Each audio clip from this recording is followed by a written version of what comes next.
നമ്മൾ തികച്ചും മൗനമായിരിക്കേണ്ട 3 സന്ദർഭങ്ങൾ ഏതൊക്കെയാണെന്ന് ഞാൻ പറയട്ടെ. നമ്മൾ വളരെയധികം ദേഷ്യപ്പെട്ടിരിക്കുന്ന അവസരങ്ങളിൽ നമ്മൾ തികച്ചും മൗനമായിരിക്കാൻ ശ്രമിക്കണം കേട്ടോ. കാരണം എന്താണെന്ന് വെച്ചാലേ, വാവിട്ട വാക്കും കൈവിട്ട ആയുധവും തിരിച്ചെടുക്കാൻ പറ്റില്ല എന്ന് പറയുന്ന കേട്ടില്ലേ?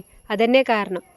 വാക്കുകൾ കൊണ്ട് മുറിവേൽപ്പിക്കാൻ നമുക്ക് വളരെ എളുപ്പത്തിൽ സാധിക്കും. പക്ഷേ ആ മുറിവ് ഉണങ്ങുക എന്ന് പറയുന്നത് വളരെ വളരെ വളരെ ബുദ്ധിമുട്ടുള്ളൊരു കാര്യമാണ്.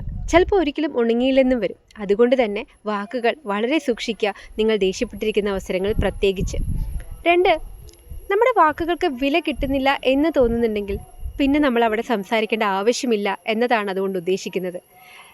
പിന്നെ അത്തരം സന്ദർഭങ്ങളിൽ നമ്മൾ എന്തു തന്നെ പറഞ്ഞാലും അവിടെ യാതൊരു വിലയുണ്ടാവില്ല കേട്ടോ. അതുകൊണ്ട് അവിടെ നമ്മൾ തികച്ച മൗനമായിരിക്കാൻ ശ്രമിക്കുക.